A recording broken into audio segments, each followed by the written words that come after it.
told you that I could give you the tools you need to broaden your network of friends, improve the interactions you have with people in your everyday life, and to become a happier person, would you give me 7 minutes of your time?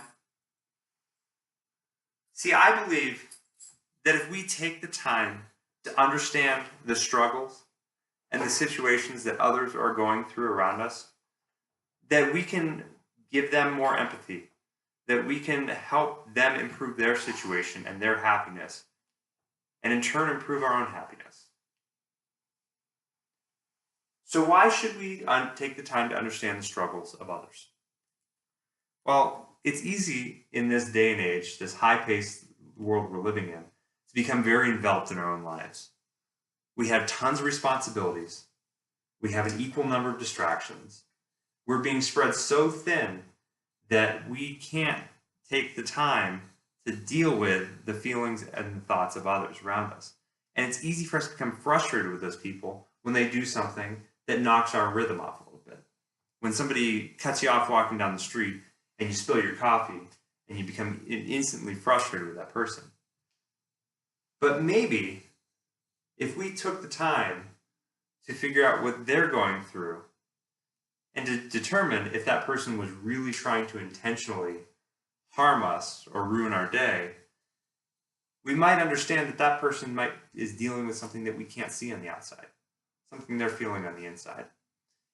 And even if we didn't agree with the way they're feeling or the way they interacted with us and the way they interacted with the world around them, we might at least be able to disregard those feelings and understand that they weren't personal and intended to harm us. And then we can move on with our own day and without spreading any negativity, improve their reaction. That's about the baseline. But maybe in other situations, we can understand what that person is going through and give them a positive response, positive interaction with us that'll improve their lives. And then we can move on without that negativity we were holding in when we dealt with them the first time. So how do we do it? How do we understand other people around us and empathize? Well, Andy Oren, an author for the self-improvement website called Lifehacker, wrote a wonderful piece on a two-step system to understanding others around us and better empathizing. His first step is to practice observation. Now, we see things in our everyday lives. We're always looking around. We have to. We're visual creatures.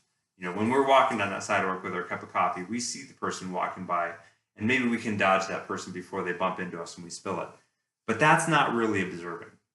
Observing is when we actually see the things around us and understand how they interact with our lives and the world around us and why. So a great exercise to practice your observation is people watching. Now, I like to go out in public with another person when I people watch so I can compare my own observations to the people around me to see how we compare and what we're seeing different and maybe gain a better perspective. I think that's a great way to do it, and that's a good way to begin your observation and improving them. The second step is to use active listening skills. Now, just like seeing varies from observing, active listening varies from passive listening. Because we're always hearing sounds around us, but we aren't always processing them and analyzing them. We might even hear the words people are speaking, but we maybe pick out the parts we want to hear, or we're already off in our own mind, formulating a response, creating our own prejudice, and not hearing what the person has to say. Active listening should involve a level of listening to what the person says, processing it for meaning, and then pausing before we formulate a response.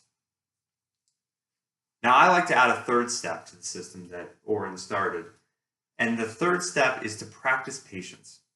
So when you get in that moment where you're very involved in your own life, you're trying to get to work, you're driving down the highway, and that car pulls in and cuts you off, before you get frustrated and take it personally, take a breather, take some time to think about it, refer back to those first two steps. Think about, is that person really trying to harm me? Or is it possible this other person may be going through something a little deeper And maybe by us not reacting negatively, we can at least help that person's situation not worsen. If we respond positively, we may be able to improve that person's situation, their own happiness, and again, our own.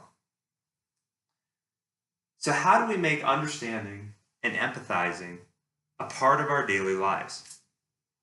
Well, I don't know if you've ever heard of the 21-day rule. I actually had to do a little research on it. I've been citing it my entire life. But it was a study that was done in the 1950s by a plastic surgeon named Maxwell Maltz. Now, Maltz was a plastic surgeon who had patients come to him, and he would do a face alteration on them or an amputation. And they would tell him that it would take about 21 days on average before they adjusted to their new appearance or they learned to live without the limb, where before they would experience a ghost limb. Now, those are major physical alterations, but I found from my own experience that that same time frame is transferable to learning new skills in our lives and forming new habits. So that range of about 21 days, roughly a month, if we practice these skills every day, we can start making them habits in our lives. Now, I recommend finding a partner to help you with this too. Accountability partners are always a very great way to forge these new habits and to make them a fun part of our lives. And it's referred back to the people watching. Finding a partner to go out with you and do that. Engage new people in conversations if you don't have a partner to go with you. Those are great ways to begin those interactions. So this whole process is a self-fulfilling prophecy, as I've outlined here. When we take the time to observe the situations and struggles of others around us, and we respond positively, or at least not negatively, we help improve, or at least not degrade that other person's situation. And then by not negatively impacting our own day, we improve our own situation, our own happiness. And then we continue that cycle as we go through our lives. So I encourage you to take these skills that I've shared with you today and use them to improve the lives of those around you. Because you never know when someone who is equipped with these same skills may use them to help you improve your life. Thank you.